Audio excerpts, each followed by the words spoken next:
Hey guys, tonight we're descending into one of the darkest chapters of human history. Forget gladiators in the arena or slaves in wealthy households.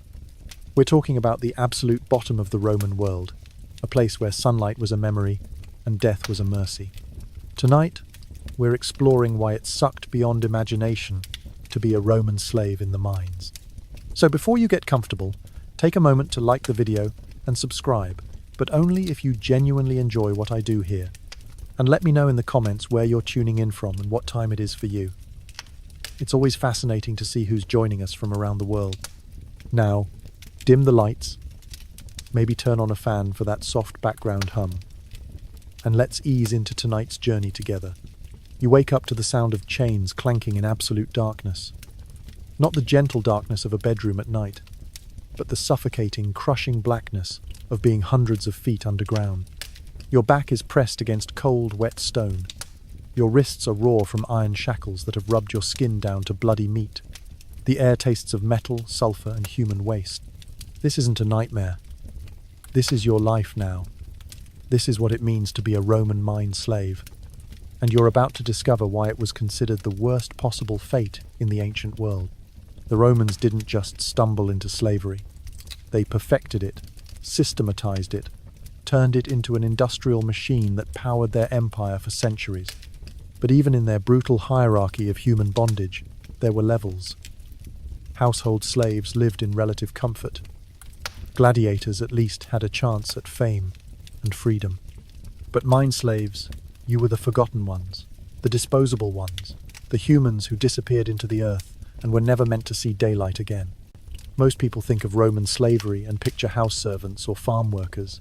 That's like thinking about modern prisons and only imagining minimum security facilities.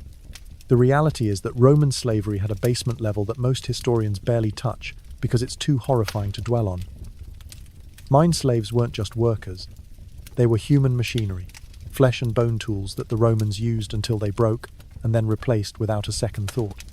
Your journey to the mines didn't start with a crime or a debt. It started with conquest. The Roman war machine was constantly expanding, and with every victory came a harvest of human beings. When Roman legions crushed a rebellion or conquered a new territory, they didn't just take land and gold. They took people, lots of people. The strong men went to work construction or became gladiators. The attractive women became household slaves or worse. But the unlucky, the troublemakers, the ones who fought too hard or looked too dangerous, they got shipped to the mines. Maybe you were a Celtic warrior who refused to bow to Rome after your village was burned. Maybe you were a Greek scholar who wrote the wrong political pamphlet. Maybe you were just in the wrong place when the legions marched through, and some centurion decided you looked like mine material. It didn't matter. Your past life, your family, your identity, all of it was stripped away the moment those shackles went on. The journey to the mines was a preview of the hell waiting for you. Chained together in groups of 20 or 30, you marched for days or weeks across the empire. No shoes, minimal food, water when the guards felt generous. Anyone who fell was dragged until they got up or died. Anyone who tried to escape was crucified on the spot as an example to the others. By the time you reached the mining camps, you'd already learned the first lesson of your new existence. You were no longer human. You were livestock. The Roman Empire's hunger for precious metals was insatiable. Gold for coins and jewelry, silver for trade and luxury, copper for tools and weapons, lead for pipes and construction. To feed this appetite, they established mining operations across their territory. The silver mines of Spain, the gold mines of Dacia, the copper mines of Cyprus, the lead mines of Britain, each one a death sentence disguised as a work assignment. When you first see the mine entrance, your stomach drops. It's a hole in the earth, maybe 4 feet wide, maybe 6 if you're lucky. Wooden beams frame the opening, but they look old and warped. The darkness beyond isn't just the absence of light. It's a presence, a hungry mouth waiting to swallow you whole. The guards don't waste time on orientation. They point to the hole and grunt. Down you go. The descent is terrifying. Crude wooden ladders lead down into the earth, rung after rung disappearing into blackness. Your chains make every step treacherous. One slip, and you'll take several other slaves down with you, plummeting into the abyss. The air gets thicker as you descend. The smell intensifies. Metal, yes, but also human decay, stagnant water, and something else. Fear. The accumulated terror of thousands of men who climbed down these same ladders and never climbed back up. 50 feet down, 100 feet, 200. Your ears pop from the pressure. The walls close in. The ladder groans under the weight of chained men, and still you descend. Finally, after what feels like falling through the earth itself, you reach the bottom. The mining tunnels stretch out like the veins of some massive, diseased creature. This is your new home. This darkness, this crushing weight of stone above your head, this is where you'll spend every remaining day of your life. The work begins immediately. No rest, no adjustment period, no gradual introduction to the horror. A guard shoves a crude iron pick into your hands and points to a wall of rock. Start digging. The pick is heavy, poorly balanced, and already stained with blood from previous users. Your job is simple in concept, impossible in practice. Break apart solid rock with primitive tools in absolute darkness while chained to other slaves in an airless, unstable tunnel hundreds of feet underground. The rhythm of mine work becomes the rhythm of your existence. Strike, chip, strike, chip. Hour after hour, day after day. Your shoulders scream. Your back seizes. Your hands bleed and blister and bleed again. The iron pick feels like it weighs 1,000 pounds after the first hour, but you can't stop. The guards patrol the tunnels with whips and clubs, and falling behind means a beating that could kill you. But the physical pain is just the beginning. The real torture is the environment itself. The air in the deep tunnels is thick and foul, heavy with dust, and lacking oxygen. Every breath is a struggle. Every swing of the pick sends clouds of rock dust into your lungs. Within weeks, you develop a cough that never goes away. Within months, you're spitting blood. Within a year, if you live that long, your lungs are so damaged that simply breathing becomes an act of will. The heat underground is unbearable. The deeper you go, the hotter it gets. The Earth's natural heat, combined with the press of bodies and the lack of air circulation, turns the tunnels into ovens. You're perpetually drenched in sweat, but there's no relief. No cool breeze, no shade, no escape. The moisture combines with the rock dust to create a paste that cakes your skin and clogs your pores. You stop feeling like a human being and start feeling like a walking mud sculpture. And then there's the water. Not the clean, refreshing kind, but the stagnant, poisonous seepage that collects in the lower tunnels. Groundwater mixed with mineral runoff creates a toxic soup that you're forced to work in. It burns your skin, irritates your eyes, and if you're desperate enough to drink it, which you often are, it makes you violently ill.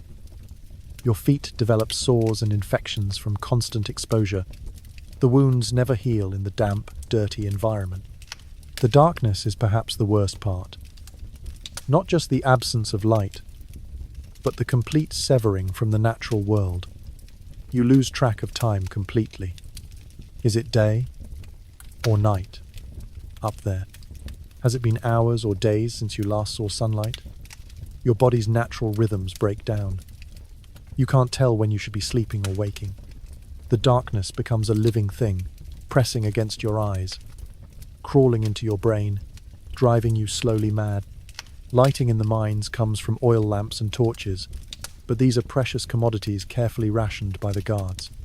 A slave might be given a small clay lamp with enough oil for a few hours of work, but when it runs out, you work in complete darkness, feeling your way along the rock face, swinging your pick blindly and hoping you don't hit another slave.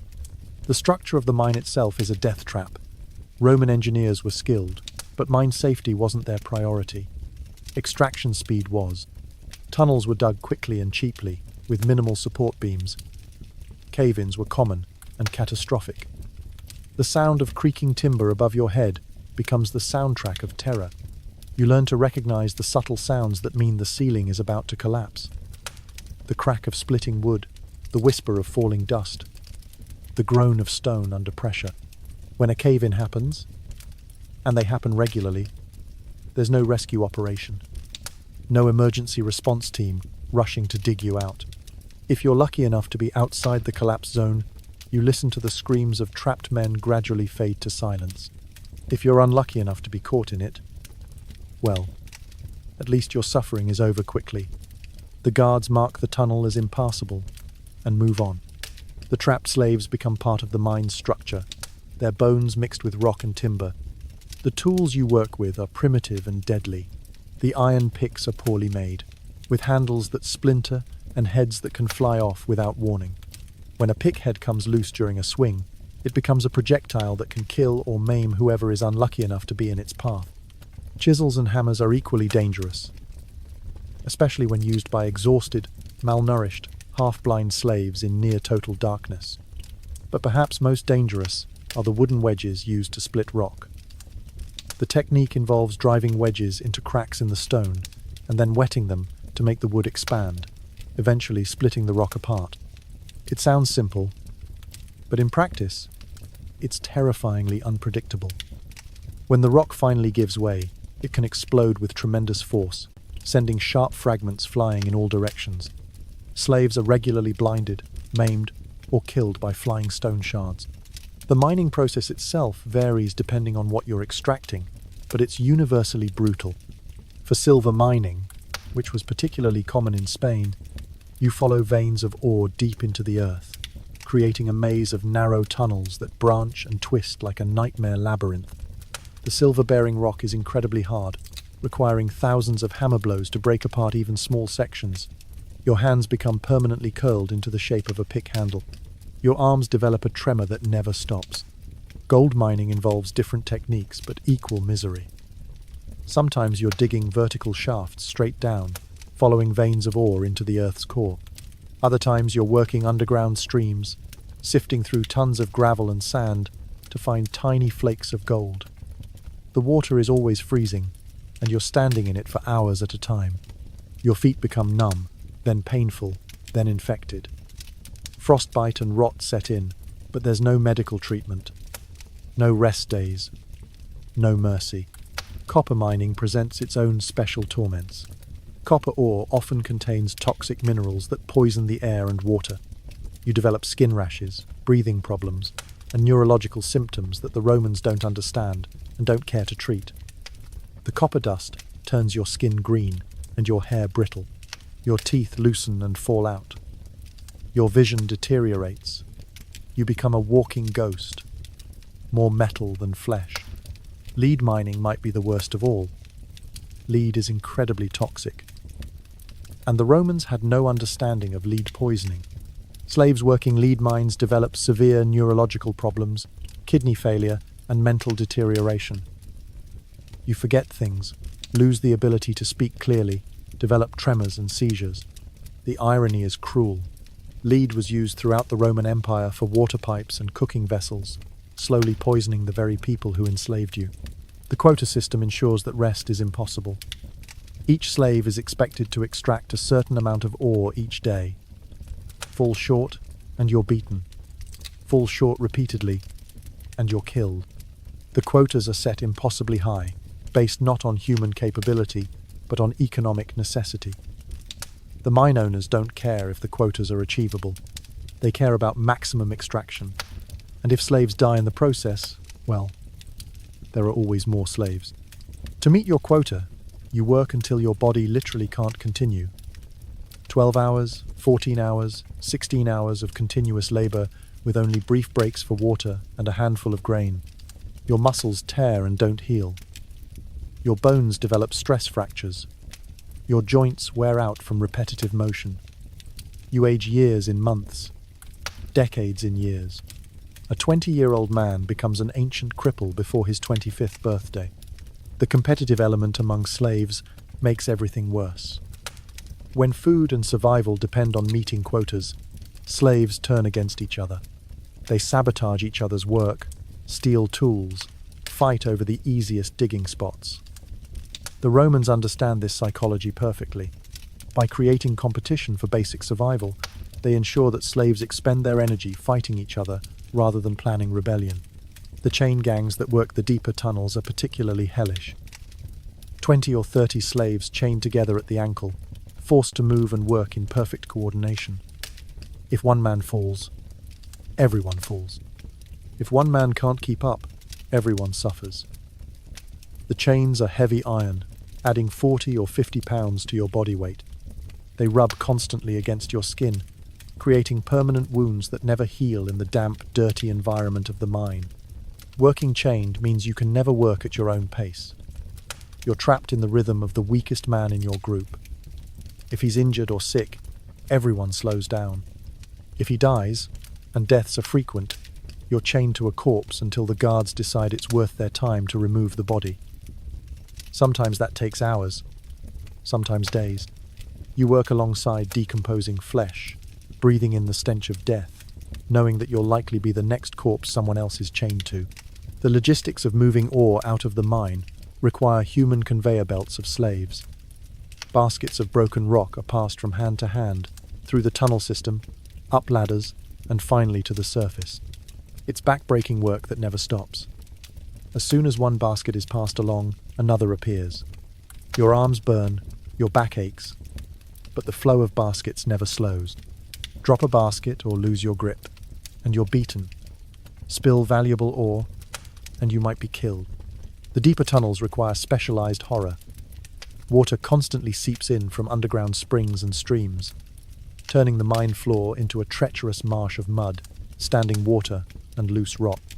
You work knee-deep in icy water that burns your skin with its mineral content.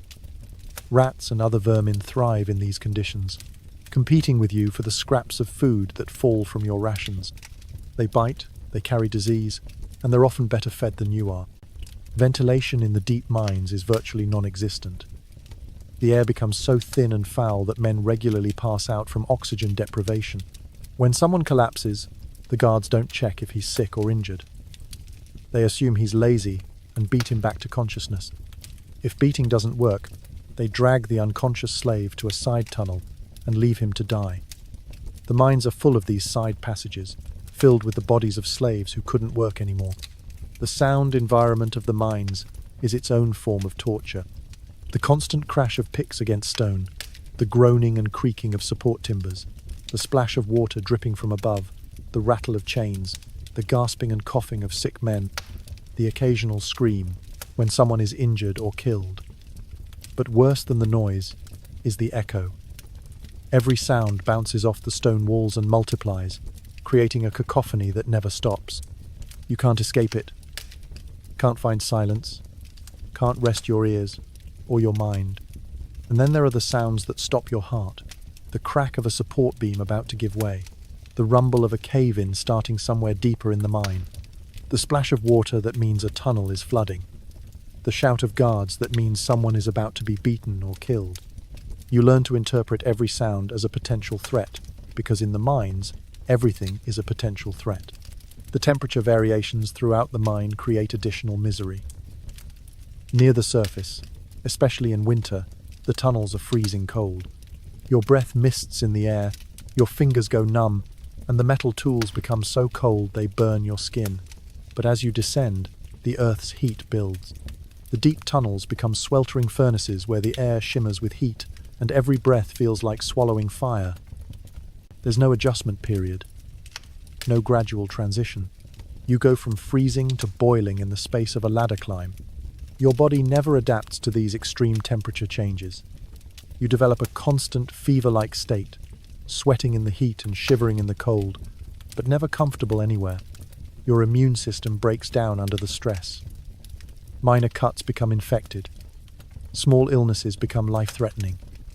A simple cold can kill you when your body is already fighting to survive the mine environment. The relationship between slaves and guards in the mines is unlike anything else in the Roman world. Even the most brutal household slave owner had some economic incentive to keep his slaves alive and functional. But mine guards operate under different economics. Individual slaves are cheap and replaceable. The mine's productivity matters more than any single life. Guards are encouraged to be brutal, to push slaves beyond human limits, to treat them as disposable tools rather than valuable property. The guards themselves are often slaves, or former slaves. Men who've earned a slightly better position by proving their willingness to brutalize their fellow human beings. They understand the mine's horrors intimately because they've lived them. This makes them more effective torturers, but also more sadistic. They know exactly how much pain and suffering a slave can endure before dying, and they calibrate their cruelty accordingly. Favoritism among guards can be bought, but the price is often sexual submission. Male guards regularly rape male slaves, and resistance means death. In a world where you've already lost everything, your body becomes the last thing you can bargain with. Many slaves submit to regular sexual abuse in exchange for slightly better treatment, an extra piece of bread, or assignment to a less dangerous tunnel. The psychological damage of this survival strategy adds another layer to the mine's cruelty. The hierarchy among slaves themselves creates a complex web of alliances and betrayals. New slaves are viewed with suspicion by veterans who know that freshmen often die quickly, making emotional attachment a liability.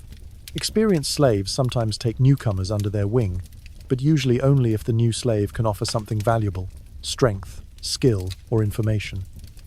Friendship is rare because trust is dangerous. Any slave might become an informant for the guards if the right pressure is applied. Language barriers make everything worse. Mine slaves come from all over the Roman Empire and beyond. Gauls work alongside Germans, Africans, Greeks, Britons, Dacians. Communication is limited to simple gestures and the few Latin words everyone learns. Words for tools, for pain, for death. The inability to communicate creates isolation even among your fellow slaves. You can't share your suffering, can't plan together, can't even warn each other of dangers. You're alone in a crowd of equally desperate men. The work schedule in the mines follows no natural rhythm. There's no day or night, no Sabbath, no holidays. Time is measured only in quotas, met or missed. Some shifts last 12 hours, some last 20. You work until you're told to stop, and you stop only long enough to choke down some food and collapse in exhaustion before the next shift begins. Your body never fully recovers from one shift before the next one starts. You exist in a state of permanent exhaustion, running on nothing but fear and the animal instinct to survive. Sleep in the mines is a mockery of rest. You collapse wherever you're told to collapse, usually in side tunnels that are slightly less dangerous than the active work areas. There are no beds, no blankets, no comfort of any kind. You sleep on bare stone, still chained to other slaves, breathing foul air, listening to the constant sounds of the mine. Rats crawl over your body, water drips on your face. Other slaves cough, cry, or deliriously mumble in their sleep. The chains stay on while you sleep, preventing any real comfort or relaxation. You can't turn over easily, can't stretch out, can't find a position that doesn't cause pain. Your sleep is constantly interrupted by the movements of other chained slaves, by nightmares, by the sounds of guards walking past. You never feel rested, never feel human. Sleep becomes just another form of suffering, a temporary pause in the horror rather than relief from it. Dreams become particularly cruel in the mine environment. You dream of sunlight, of fresh air, of freedom, of the life you had before enslavement. You wake up expecting to be back in that world, and the reality of your situation crashes down with renewed force every single day. Some slaves stop dreaming altogether, their minds shutting down to protect themselves from the constant cycle of hope and despair. The food situation in the mines is carefully calculated cruelty. You're given just enough to keep you alive and working, but never enough to maintain your health or strength. A typical daily ration might include a handful of barley or wheat grain, some thin gruel, maybe a piece of stale bread, and occasionally a small portion of salted fish or meat. Water is often contaminated or rationed strictly. You're perpetually hungry, perpetually weak, but not quite weak enough to die quickly. The quality of food is abysmal. Grain is often moldy or infested with insects. Bread is frequently stale to the point of being inedible. Meat, when provided, is usually rotten or diseased. You eat it anyway, because the alternative is starvation. Food poisoning is common, but there's no medical treatment. You work through dysentery, vomiting, and fever, because stopping work means stopping life. The timing of meals is used as another control mechanism. Food is distributed irregularly, sometimes twice a day, sometimes once every 2 days. You never know when your next meal is coming, so you can't plan or pace yourself. The uncertainty keeps you focused on immediate survival rather than long-term planning or rebellion. Hungry slaves don't plot escape. They focus on the next morsel of food. Competition for food creates additional suffering. Slaves fight over the best pieces of bread, steal from each other's rations, and sometimes kill for an extra handful of grain. The guards encourage this competition because it weakens slave solidarity and redirects anger away from the slave system toward fellow slaves. You hate the man who stole your bread more than you hate the system that ensures there isn't enough bread to go around. Cooking facilities in the mines are primitive or non-existent. Raw grain must be chewed slowly to extract any nutrition. Water for cooking is limited and often contaminated. Fires are rare and carefully controlled by guards. Most of your food is consumed cold, raw, or barely prepared. This makes digestion difficult and reduces the nutritional value of already inadequate rations. The lack of proper nutrition has cascading health effects that compound over time. Your muscles waste away despite the heavy physical labor. Your bones become brittle from lack of calcium and vitamin D. Your teeth loosen and fall out from scurvy. Your vision deteriorates from vitamin deficiencies. Wounds heal slowly or not at all. Your immune system collapses, making you vulnerable to every disease and infection. Mental health deteriorates as quickly as physical health. The combination of darkness, isolation, pain, fear, and hopelessness creates a perfect storm of psychological breakdown. Many slaves develop what would now be recognized as severe depression, anxiety disorders, and post-traumatic stress. But the Romans have no understanding of mental health, and no treatments beyond beatings for slaves who seem lazy or difficult. Some slaves retreat into catatonic states, continuing to work mechanically while their minds essentially shut down. Others develop manic episodes, working frantically and talking constantly to imaginary companions. Hallucinations are common, caused by exhaustion, malnutrition, oxygen deprivation, and psychological stress. You might see dead relatives, hear voices calling your name, or believe you're back in your homeland. The guards interpret these episodes as possession by evil spirits or simply madness, and the standard treatment is brutal beating. Suicide becomes a constant temptation, but even that escape is carefully controlled by the mine's design. You're chained to other slaves, making it difficult to harm yourself without harming them. Sharp tools are monitored and collected after each shift. The mine environment, ironically, offers few easy ways to die quickly. Jumping is impossible in the narrow tunnels. Drowning requires access to deep water that's usually guarded. Hanging requires materials that aren't available. Some slaves attempt suicide by deliberately triggering cave-ins or refusing to eat, but these methods are slow and unreliable. Guards are experienced at recognizing suicidal behavior and respond with increased surveillance and punishment. A slave who tries to kill himself might be chained more tightly, given even less food, or assigned to the most dangerous work areas where death is likely but not guaranteed. The psychological impact of witnessing constant death and suffering creates a kind of emotional numbness that's necessary for survival but destructive to humanity. You watch fellow slaves die regularly from accidents, illness, exhaustion, or execution. You stop mourning them because mourning requires emotional energy you don't have. You stop forming friendships because everyone dies. You stop seeing other slaves as individuals and start seeing them as temporary fellow sufferers who will soon be replaced. This emotional shutdown is a survival mechanism, but it comes with a terrible cost. You lose the ability to feel compassion, love, hope, or even hatred. You become a walking corpse, going through the motions of existence without experiencing life. Some slaves describe feeling like they're watching themselves from outside their bodies, as if their consciousness has detached from the physical suffering as a form of protection. The medical situation in the mines is essentially non-existent. There are no doctors, no medicines, no treatments for injury or illness. Minor cuts become infected and turn into life-threatening sepsis. Broken bones heal crooked if they heal at all. Lung diseases progress unchecked until breathing becomes impossible. Eye injuries from flying rock fragments lead to blindness.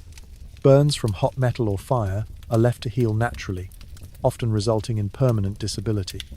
The guards have some basic knowledge of keeping slaves alive long enough to be useful, but their methods are crude and often more harmful than helpful. Infected wounds might be cauterized with hot metal, causing additional damage and agony. Broken limbs might be splintered with rough wood and bound with dirty rags, leading to infection and improper healing. Fever is treated with cold water and continued work, which often kills the patient. Pain management consists entirely of alcohol, and even that is rare and carefully rationed. Most slaves endure constant pain from injuries, diseases, and the grinding physical demands of mine work. You learn to work through pain that would incapacitate a free person. Your pain tolerance increases dramatically, but this isn't a blessing. It's a sign that your body is breaking down so severely that normal pain signals no longer function properly. Respiratory diseases are universal among mine slaves. The constant inhalation of rock dust, metal particles, and foul air destroys lung tissue gradually but inexorably. Every slave develops a persistent cough within weeks of starting mine work. Blood in the sputum appears within months. Shortness of breath, chest pain, and eventually respiratory failure follow inevitably. The Romans call this condition black lung because of the color of the affected tissue, but they don't understand its cause or have any treatments. Skin conditions are equally universal and equally untreated.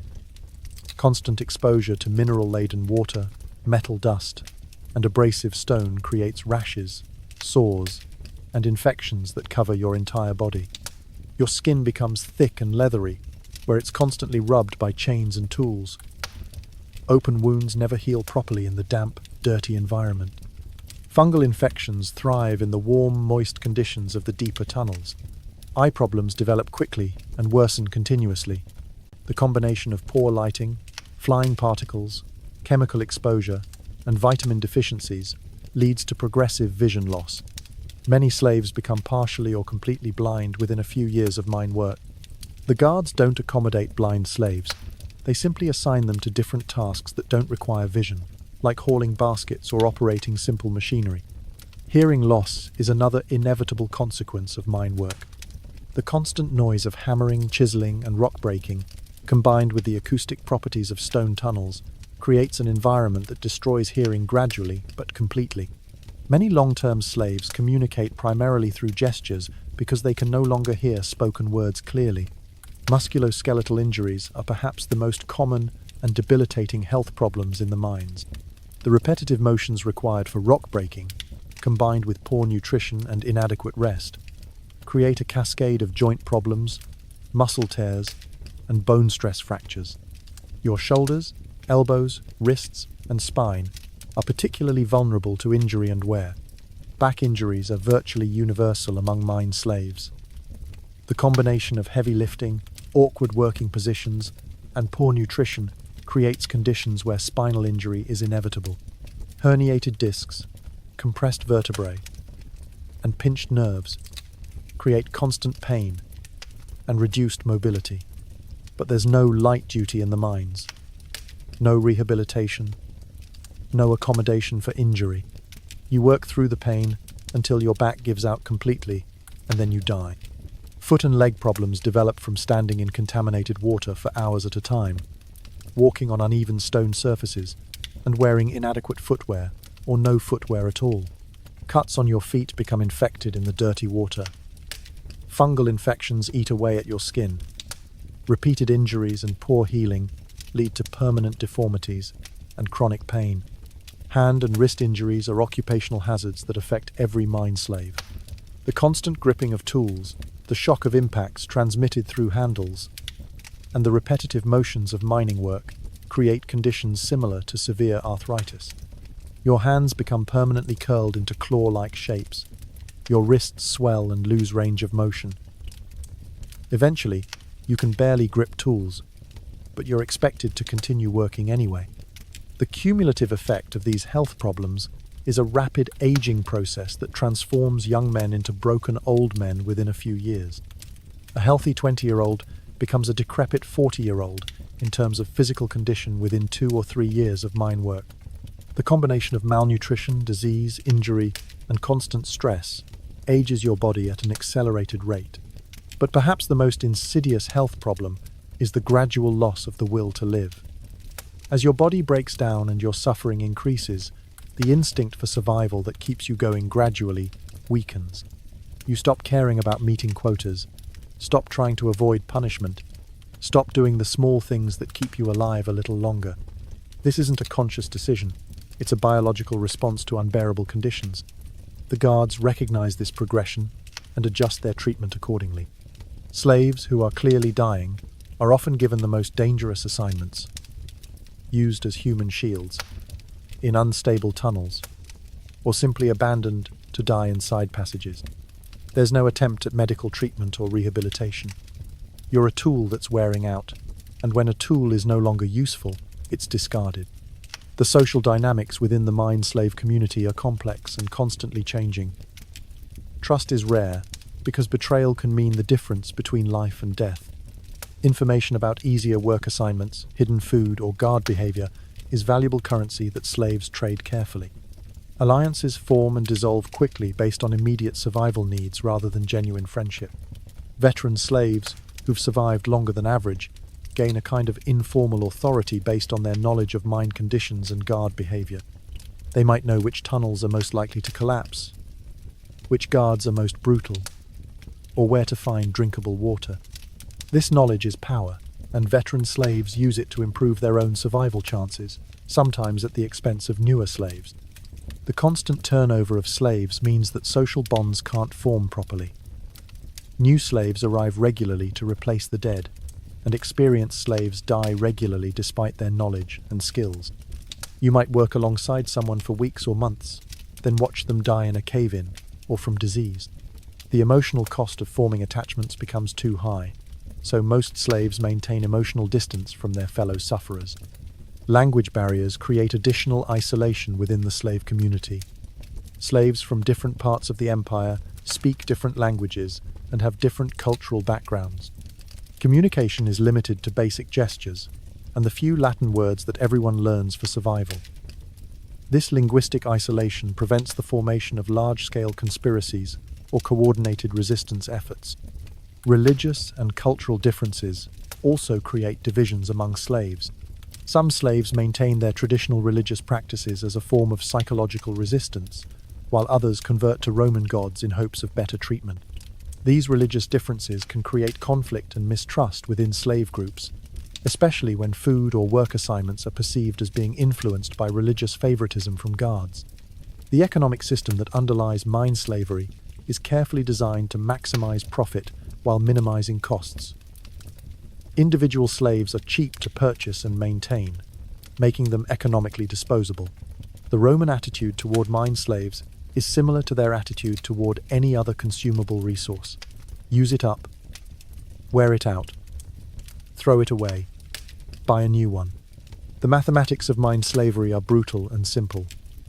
A mine slave costs perhaps 50 to 100 denarii to purchase, depending on age, health, and origin. The slave will produce ore worth thousands of denarii over their working life, even if that life is measured in months rather than years. Even if 9 out of 10 slaves die within the first year, the one survivor will produce enough wealth to justify the cost of all 10. This economic calculation removes any incentive for mine owners to treat slaves humanely. Better food, medical care, safer working conditions, adequate rest. All of these things cost money that reduces profit margins. Since slaves are easily replaceable, there's no financial benefit to keeping any individual slave alive longer than necessary to recoup the purchase price. The Roman government encourages this economic model through tax policies and legal frameworks that favor mine owners. Slaves are property, not people, in Roman law. Killing a slave is destruction of property, not murder, and the penalties are financial rather than criminal. Mine owners face essentially no legal consequences for working slaves to death, as long as they don't damage property belonging to other citizens. The supply chain for mine slaves is well established and reliable. Roman military campaigns regularly produce thousands of new slaves. Conquered peoples, prisoners of war, rebels, and criminals provide a steady stream of workers for the mines. There's no shortage of human raw material, which keeps purchase prices low and reduces any incentive to preserve the slaves you already own. The transportation networks that move slaves from markets to mines are efficient and brutal. Slaves are shipped like cargo, chained together in carts or ships, given minimal food and water, and delivered to mines in whatever condition they arrive. Deaths during transport are factored into the purchase price. Mine owners expect a certain percentage of slaves to die before they even start working. The geographic distribution of mines across the Roman Empire ensures that no single region becomes economically dependent on humane treatment of slaves. If one mine develops a reputation for being less brutal and attracts better workers, it doesn't create pressure for reform elsewhere.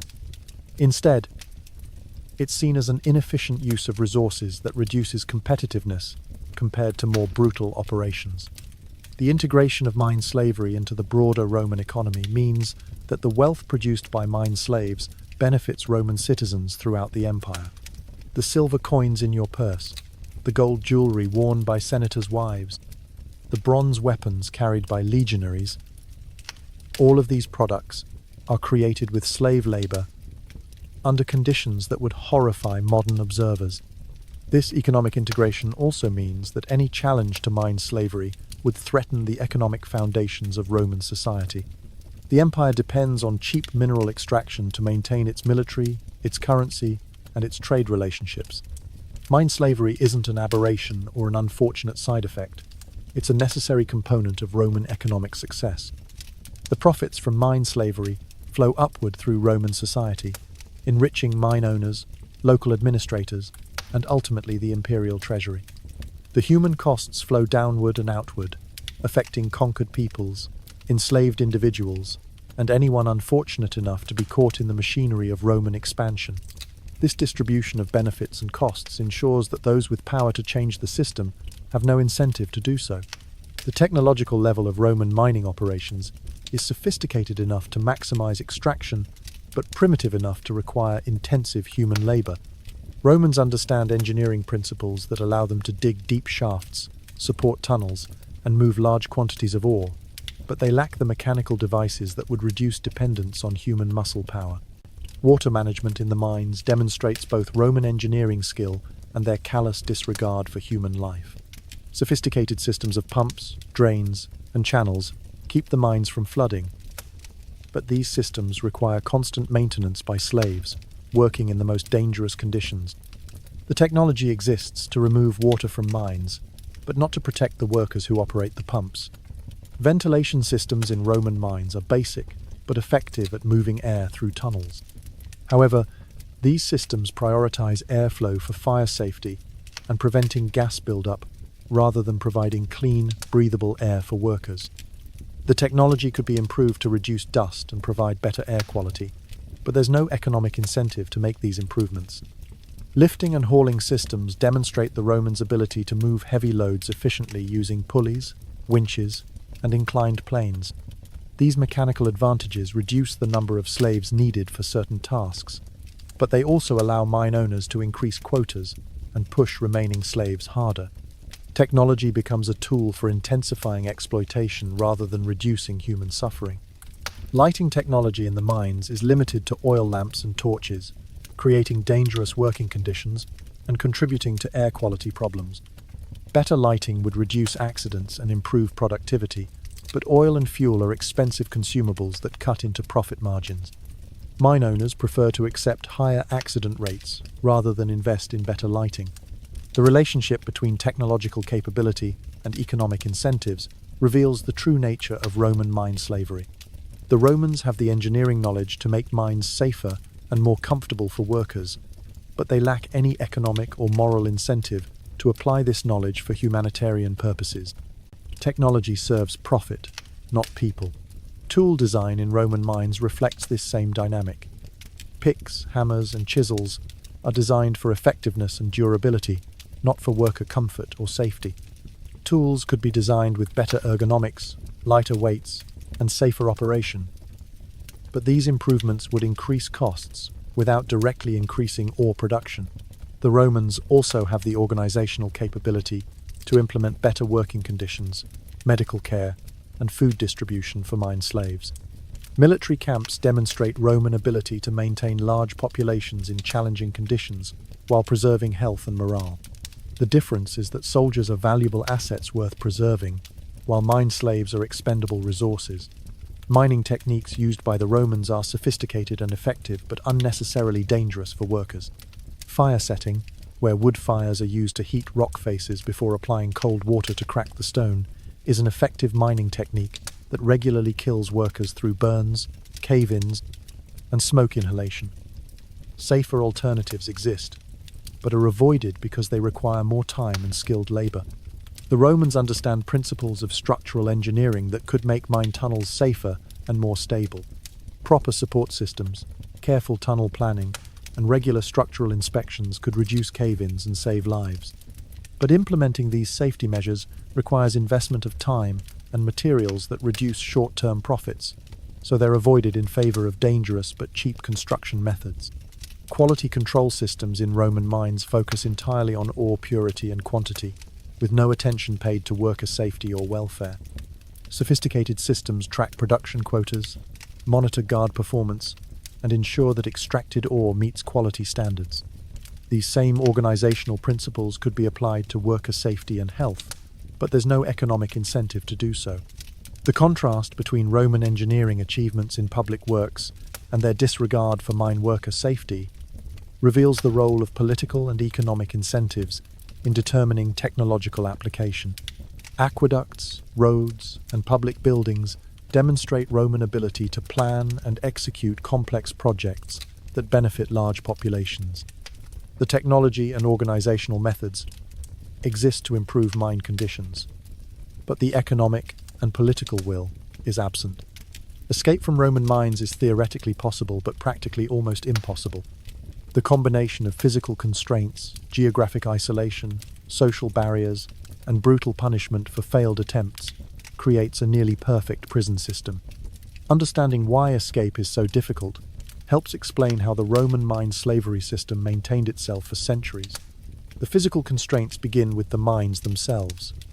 Deep underground workings are naturally confining, with limited access points carefully guarded by Roman personnel. The entrance shafts are often the only way in or out, and these are continuously monitored. Even if you could reach a mine entrance, you'd still be hundreds of feet underground in a well-guarded facility.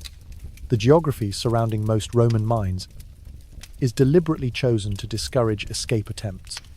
Mines are often located in remote areas far from population centers, surrounded by difficult terrain that would challenge even healthy, well-equipped travelers.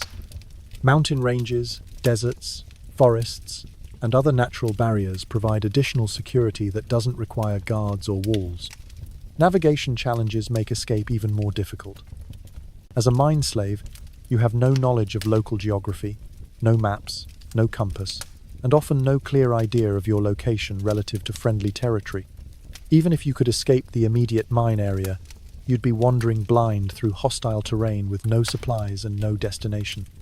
The condition of mine slaves makes travel extremely difficult, even under the best circumstances. Chronic malnutrition, respiratory disease, untreated injuries, and general poor health mean that you lack the physical capability for extended travel. A free person might be able to walk 20 or 30 miles per day. A mine slave would be fortunate to cover 5 miles before collapse. Weather and seasonal conditions in many mining regions create additional barriers to escape. Winter travel in mountain or northern climates is nearly impossible without proper clothing, food, and shelter. Summer travel in desert or Mediterranean climates presents different but equally lethal challenges. There's often no good season for escape attempts. The lack of supplies available to escaped slaves makes survival extremely unlikely. You have no food, no water containers, no tools, no weapons, no money, and no appropriate clothing. Everything you need for travel must be stolen or found, and the process of acquiring supplies creates opportunities for detection and recapture. Social barriers to escape are as formidable as physical barriers. Escaped slaves are immediately recognizable to Roman citizens and allies through their poor condition. distinctive injuries, and inability to provide acceptable identification or explanation for their presence. The Roman system of slavery is well known throughout the empire, and most free people will either help recapture escaped slaves or report them to authorities. Language barriers compound social difficulties for escaped slaves. Many mine slaves don't speak fluent Latin and have strong foreign accents that mark them as outsiders. In remote areas where mines are located, strangers are immediately suspicious and likely to be questioned by local authorities or citizens. Legal frameworks throughout the Roman Empire strongly favor slave owners and punish those who assist escaped slaves. Free citizens who help escaped slaves face significant legal penalties, while those who capture and return escaped slaves receive rewards. This creates a powerful incentive structure that turns the entire population into potential enemies of escaped slaves. The reward system for capturing escaped slaves is particularly effective at preventing successful escapes. Professional slave catchers, local militias, and ordinary citizens all have financial incentives to hunt down and return escaped slaves. The value of the reward often exceeds what most citizens could earn through honest labor, making slave hunting an attractive occupation. Tracking methods used by Roman slave catchers are sophisticated and effective. Professional hunters understand slave psychology, can follow tracks through difficult terrain, and often use dogs trained specifically for tracking humans. They know the routes that escaped slaves are likely to take and the hiding places they're likely to use. The punishment for attempted escape is so severe that it serves as a powerful deterrent even for desperate slaves. Captured escapees are typically tortured before being killed, often in public displays designed to discourage other potential runaways. The methods of execution are chosen to maximize suffering and create lasting impressions on other slaves. Collective punishment systems mean that escape attempts by individual slaves result in increased suffering for the entire slave population. Guards might reduce food rations, increase work quotas, or randomly select other slaves for punishment when one slave attempts escape. This creates peer pressure against escape attempts and makes other slaves actively discourage potential runaways. The psychological conditioning of mine slaves works against escape planning and execution. The combination of physical exhaustion, malnutrition, disease, and constant stress reduces cognitive function and makes long-term planning extremely difficult. Many slaves are literally too sick and tired to develop complex escape plans or execute them successfully.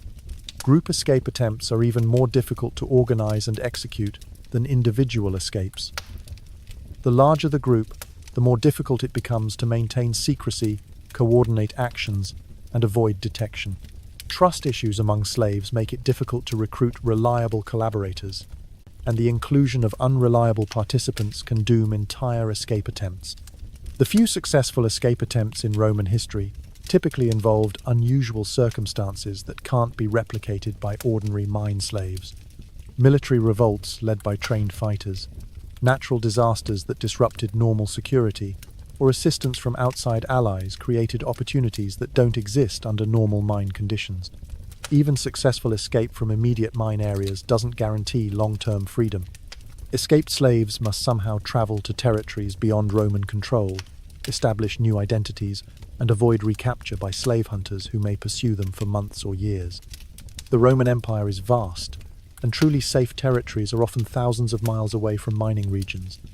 The documentation and identification systems used throughout the Roman Empire make it difficult for escaped slaves to establish legitimate identities.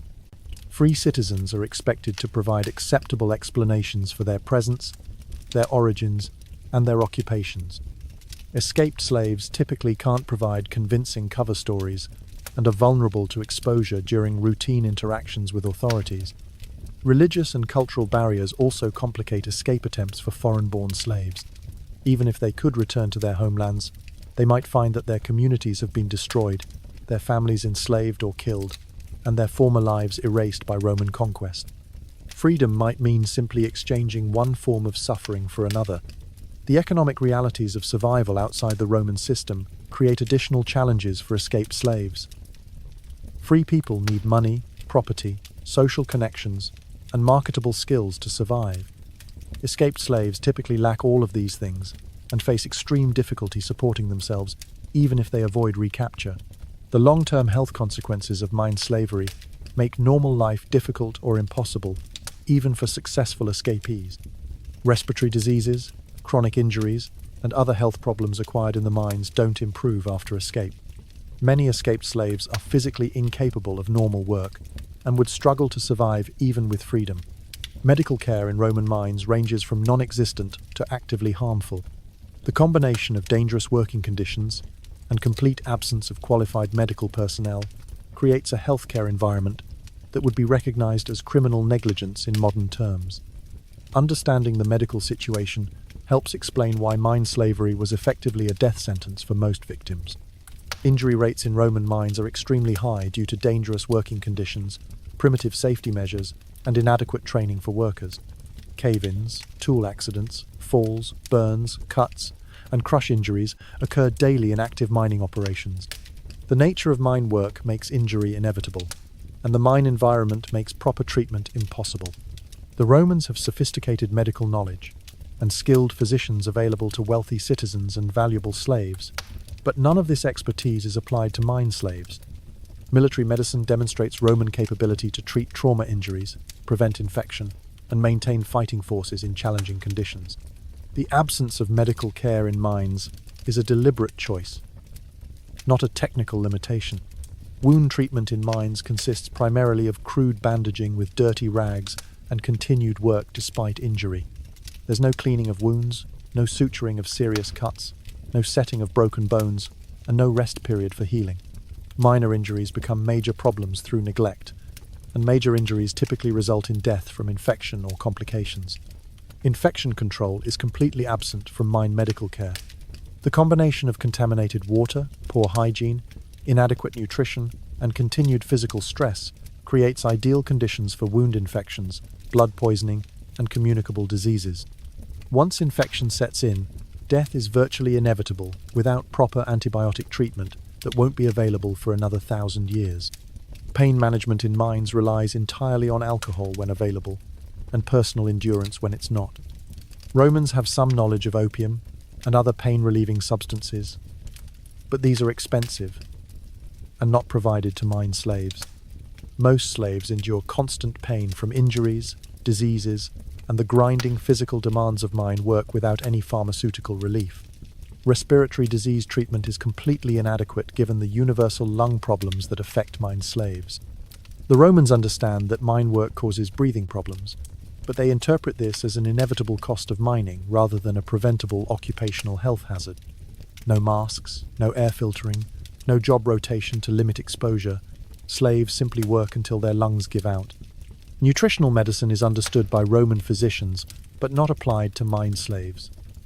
The Romans know that proper diet prevents scurvy, maintains bone strength, and supports immune function. But mine slaves receive deliberately inadequate nutrition that guarantees malnutrition-related health problems. Surgical procedures in mines are limited to amputation of severely damaged limbs and are performed without anesthesia, proper instruments, or sterile conditions. These operations are typically fatal due to shock, blood loss, or post-operative infection. Surgery is used as a last resort to remove damaged tissue that might otherwise cause systemic infection. Mental health treatment is not only unavailable, but actively harmful in mine settings. Slaves showing signs of psychological distress are typically beaten for laziness or defiance. The Romans have some understanding of mental illness, but classify most slave psychological problems as moral failings rather than medical conditions. Epidemic disease control in mines is virtually non-existent. When contagious diseases spread through slave populations, the typical response is to isolate affected areas and wait for the epidemic to run its course. No quarantine procedures, no treatment protocols, no prevention strategies, just acceptance of mass death as an inevitable consequence of mine operations. Preventive medicine could dramatically reduce death rates in Roman mines, but it's not implemented because healthy slaves aren't economically necessary. Vaccination doesn't exist, but basic hygiene, adequate nutrition, safer working conditions, and rest periods could prevent many deaths. The technology and knowledge exist, but the economic incentives don't. Dental care in mines is limited to tooth extraction when infection threatens life. No cleaning, no cavity treatment, no preventive care. Most mine slaves lose most of their teeth within a few years due to poor nutrition, inadequate oral hygiene, and untreated dental disease. Tooth loss contributes to malnutrition by making eating difficult. Eye care in mines is completely absent, despite the high rate of eye injuries from flying rock particles, poor lighting, and chemical exposure. Many slaves become partially or completely blind, but continue working in whatever capacity they can manage. No surgery, no protective equipment, no treatment for infections or injuries. Emergency medical care in mines consists primarily of removing seriously injured slaves from active work areas to die elsewhere. No trauma surgery, no blood transfusion, no intensive care. Serious accidents typically result in death from shock, blood loss, or complications that could be prevented with proper medical intervention. The relationship between mine medical care and Roman military medicine reveals the deliberate nature of medical neglect in mines. Roman military units have access to skilled physicians, surgical equipment, hospitals, and comprehensive medical care that keeps fighting forces healthy and effective. This same medical expertise could be applied to mine slaves, but isn't because slaves aren't considered worth the investment. Occupational health principles are understood by Romans in other contexts but ignored in mining operations. Military engineers take precautions to protect soldiers from environmental hazards, and civilian construction projects include safety measures to protect valuable workers. Mining operations could incorporate similar protections but don't because mine slaves are expendable. The documentation of medical knowledge in Roman texts shows that physicians understand many of the health problems that affect mine slaves and have treatments that could help. Medical texts describe respiratory diseases, nutritional deficiencies, wound care, and epidemic disease control. This knowledge is available but not applied to mine slave populations. Medical training in the Roman Empire produces physicians capable of providing effective treatment for most conditions that affect mine slaves. These physicians serve wealthy families, military units, and valuable slaves in other contexts. The absence of medical care in mines results from economic and social factors rather than lack of medical knowledge or capable practitioners. The economic calculation that drives medical neglect in mines is straightforward and brutal. Medical care costs money and might extend slave working life, but the return on investment doesn't justify the expense when slaves are cheap and easily replaced. It's more profitable to work slaves to death and buy new ones than to maintain existing slaves in good health. Death in Roman mines comes in many forms, but it comes to almost everyone.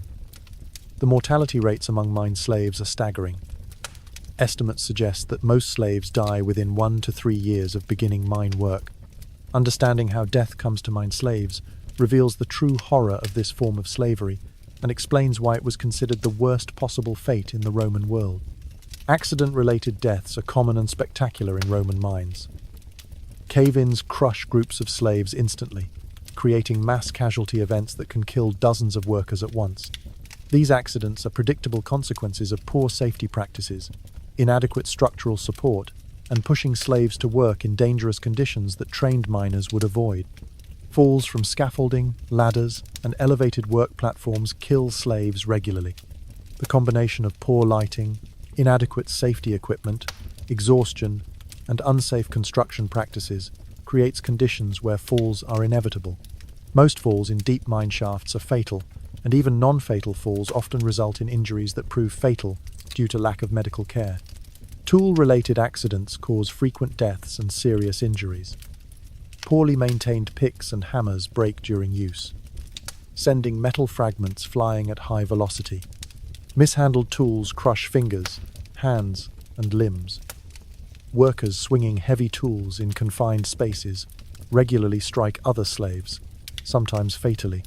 Fire-related deaths occur when the fire-setting mining technique goes wrong, or when lighting equipment starts uncontrolled fires.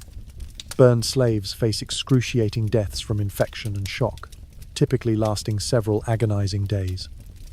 Smoke inhalation in confined mine tunnels can kill quickly or cause lung damage that leads to slower death. Drowning deaths happen when water management systems fail, or when slaves working in wet tunnels are overcome by rising water levels. These deaths are particularly horrible because trapped slaves may survive for hours or days in rising water before finally drowning in complete darkness.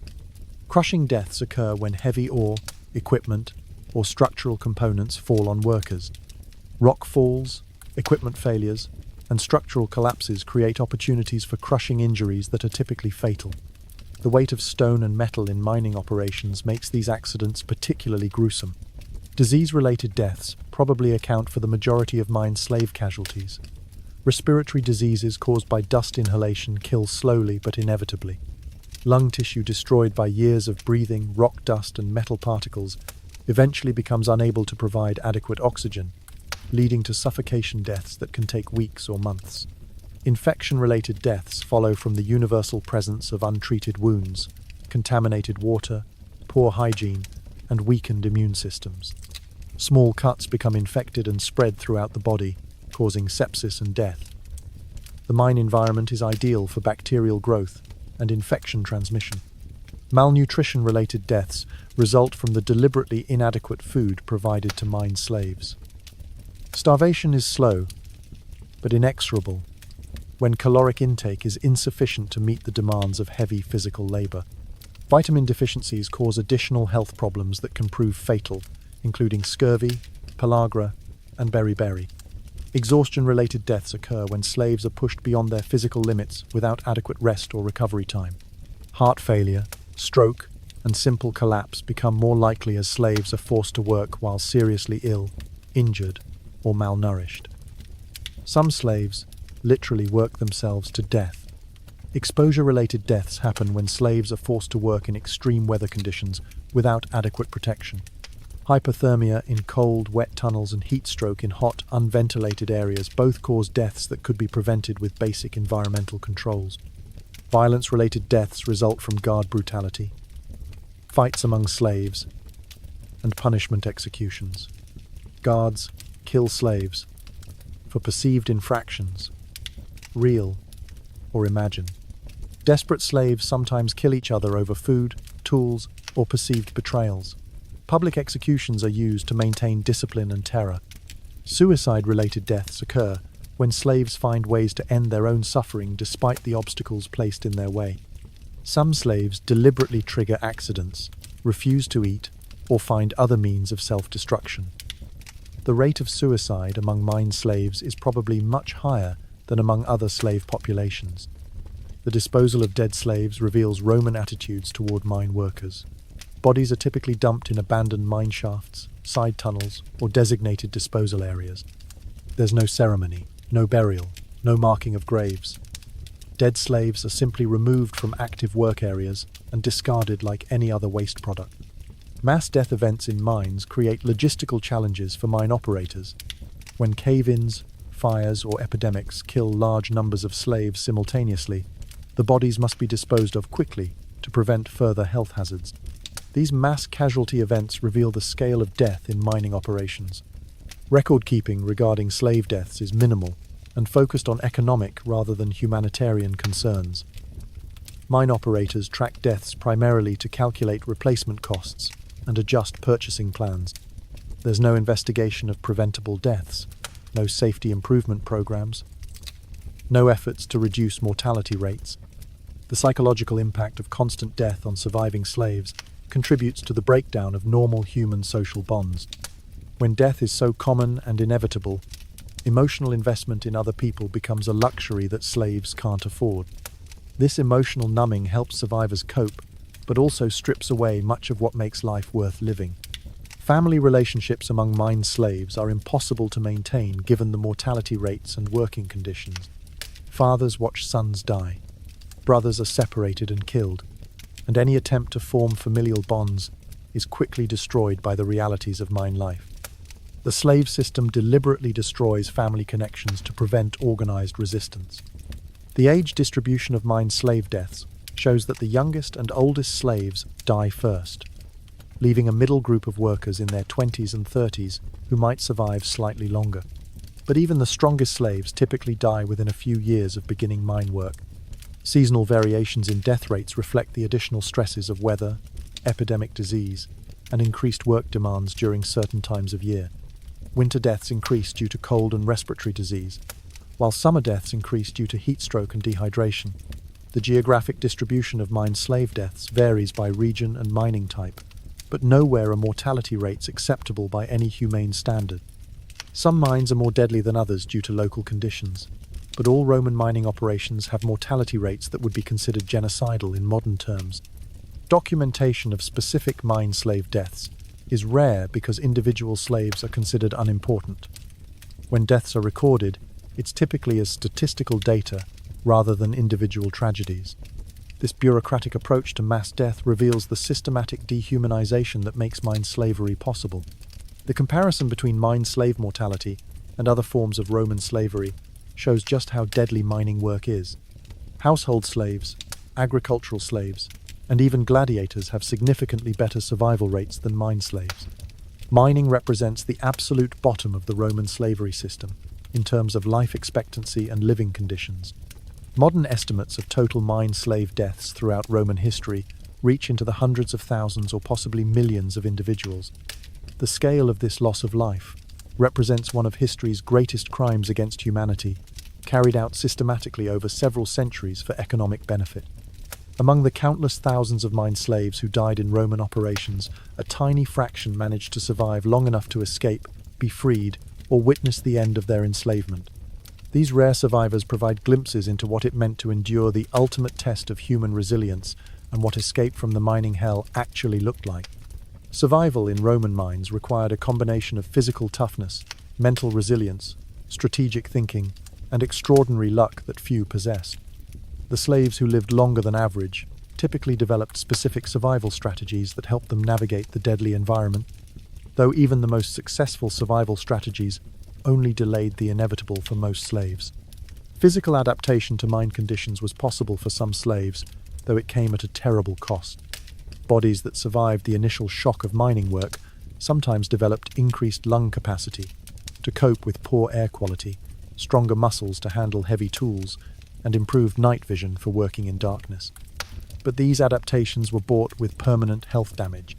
Mental survival strategies included emotional numbing, focusing on immediate survival rather than long-term planning, and developing a kind of dissociative state that allowed consciousness to separate from physical suffering. Some survivors described feeling like they were watching their own suffering from outside their bodies. Social survival required careful navigation of the complex relationships among slaves and guards. Successful survivors often learned to identify trustworthy allies, avoid dangerous conflicts, and sometimes gained favor with guards through information, sexual submission, or exceptional work performance. But these strategies carried moral costs that many found unbearable. Information gathering was crucial for survival in mines. Slaves who survived longer typically developed detailed knowledge of tunnel conditions, guard behavior patterns, safe working areas, and sources of extra food or water. This information was valuable currency that could be traded for protection or assistance. Skill development could improve survival chances for slaves who managed to learn specialized mining techniques, tool maintenance, or other valuable abilities. Guards sometimes protected skilled slaves because they were more valuable than ordinary laborers. But developing skills required surviving long enough to learn them, which most slaves didn't. Escape planning was the ultimate survival strategy, though it was rarely successful. The few slaves who managed to escape typically spent months or years gathering information, collecting supplies, and waiting for the right opportunity. Even successful escapes often ended in recapture and execution. Medical knowledge could improve survival chances for slaves who understood basic wound care, disease prevention, or pain management techniques. Some slaves with medical backgrounds or experience became informal healers for other slaves, though practicing medicine without authorization was extremely dangerous. Religious or philosophical practices helped some slaves maintain psychological stability in the face of unbearable conditions. Prayer, meditation, storytelling, or simply maintaining hope for eventual freedom provided mental resources that supported survival. But these practices had to be kept secret from guards who viewed slave morale as a security threat. Leadership roles among slaves were dangerous but sometimes necessary for survival. Informal leaders who could organize work groups, mediate disputes, or maintain discipline might gain respect from guards and protection from other slaves. But leadership also made slaves targets for punishment when things went wrong. The few documented cases of mine slave escape reveal the extraordinary circumstances required for success. Natural disasters that disrupted normal security, assistance from sympathetic outsiders, or major political upheavals that created opportunities for large-scale slave rebellion, created brief windows when escape became possible. Spartacus represents the most famous example of successful resistance to Roman slavery, though his rebellion began in gladiator schools rather than mines. The fact that his revolt attracted support from mine slaves demonstrates the universal desperation felt by those trapped in the worst forms of Roman bondage. Geographic factors influenced escape possibilities for mine slaves in different regions. Slaves in mines near friendly territories or familiar homelands had better escape prospects than those in remote locations surrounded by hostile terrain. But even the most favorable geographic conditions didn't guarantee successful escape. Seasonal timing was crucial for escape attempts. Winter weather made travel impossible in northern climates, while summer heat created different but equally deadly challenges in southern regions. The brief spring and fall seasons offered the best survival chances for escaped slaves attempting long-distance travel. Support networks among free citizens occasionally helped escaped mine slaves, though this was extremely dangerous for everyone involved. Religious groups, political dissidents, or sympathetic individuals sometimes provided food, shelter, or assistance to escaped slaves, but the penalties for helping runaways were severe. False identity creation was necessary for escaped slaves who wanted to live as free persons within the Roman Empire. This required knowledge of local customs, convincing backstories, and often the assistance of sympathetic citizens who could vouch for false identities. The complexity of this process made long-term success nearly impossible. Economic survival after escape was challenging even for successfully escaped mine slaves. Most had no money, no marketable skills other than mining, and no social connections that could provide employment opportunities.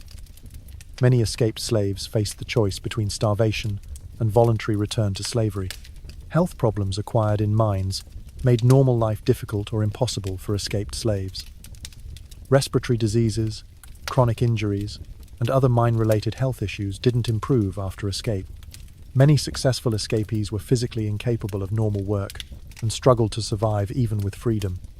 The psychological aftermath of mine slavery affected escaped slaves for the rest of their lives. Trauma, depression, anxiety, and other mental health problems created barriers to forming normal relationships and participating in free society.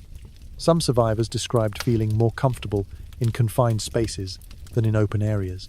Documentation of mine slave survivor experiences is extremely rare because most survivors had strong incentives to hide their past experiences.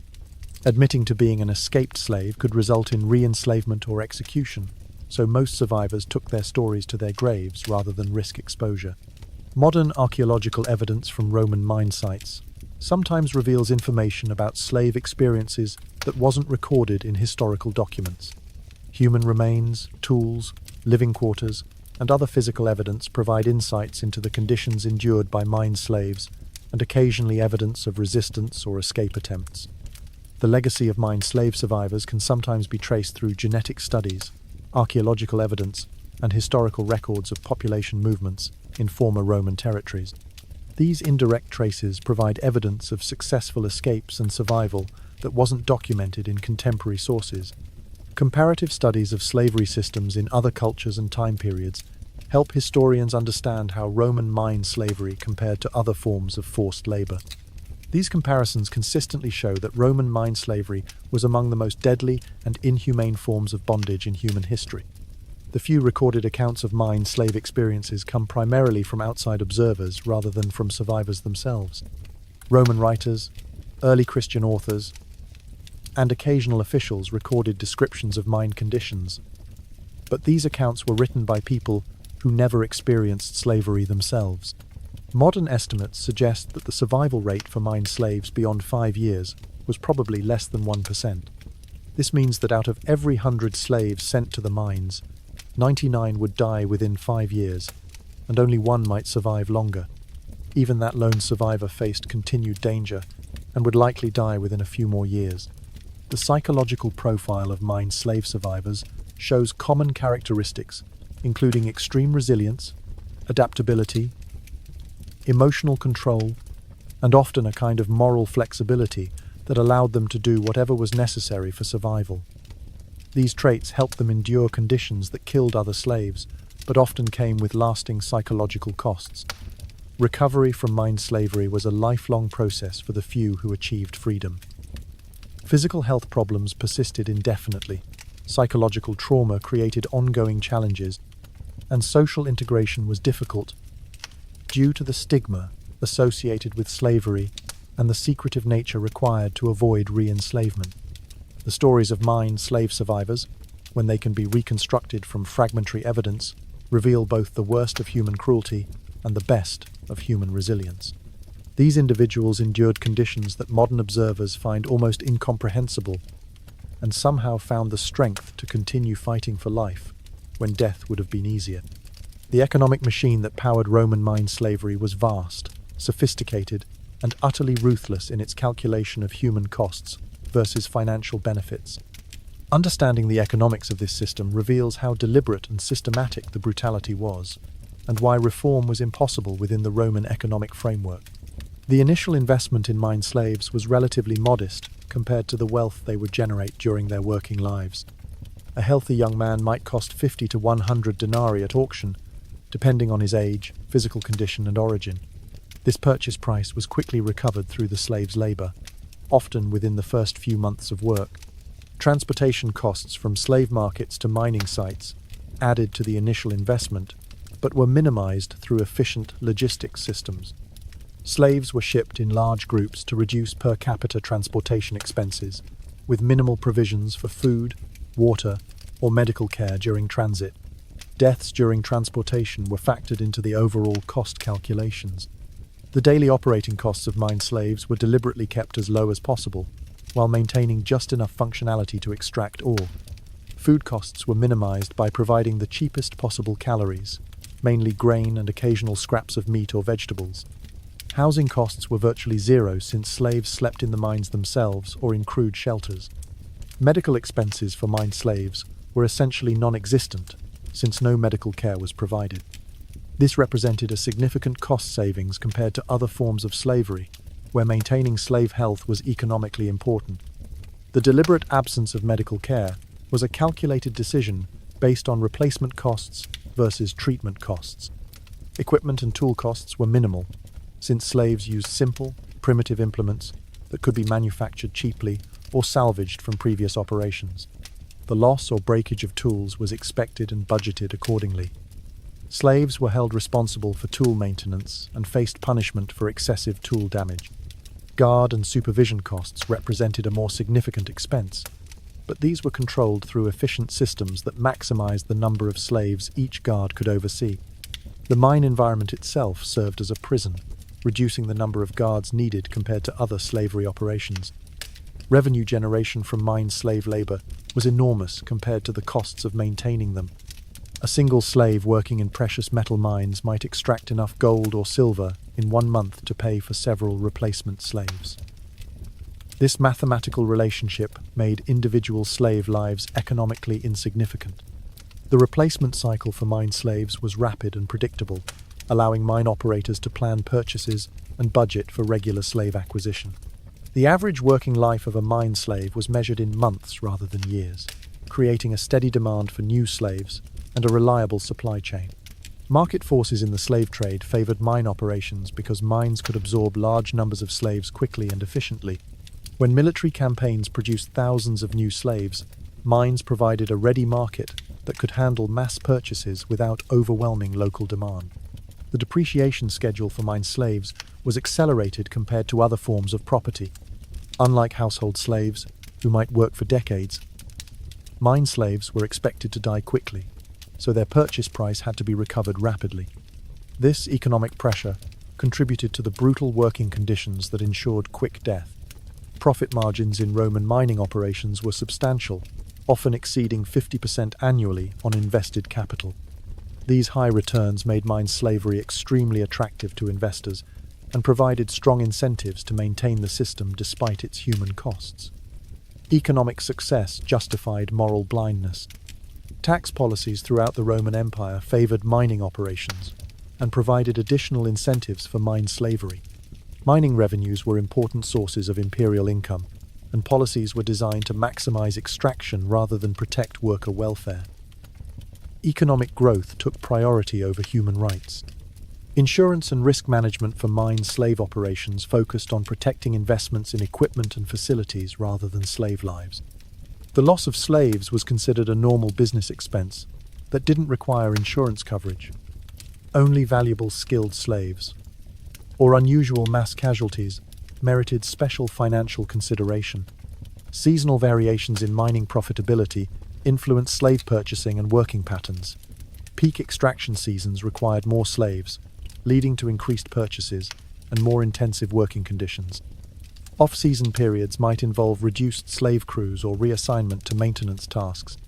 Geographic differences in mining economics affected slave treatment in different regions.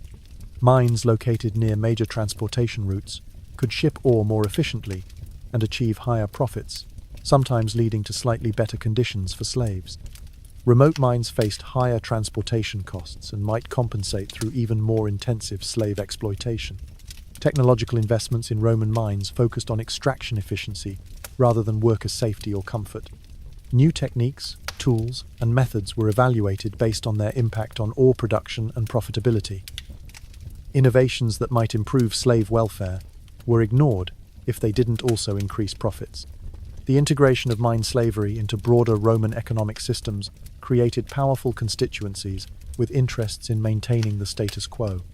Merchants, bankers, government officials, and ordinary citizens all benefited indirectly from the wealth generated by mine slaves, creating political resistance to reform. Competition among mine operations created pressure to minimize costs and maximize extraction, leading to a race to the bottom in terms of slave treatment. Mines that provided better conditions for slaves faced competitive disadvantages unless those improvements also increased productivity.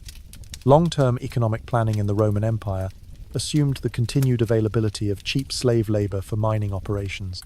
Infrastructure investments, military campaigns, and fiscal policies were all based on the expectation that mine slavery would continue indefinitely. The system was too economically important to abandon.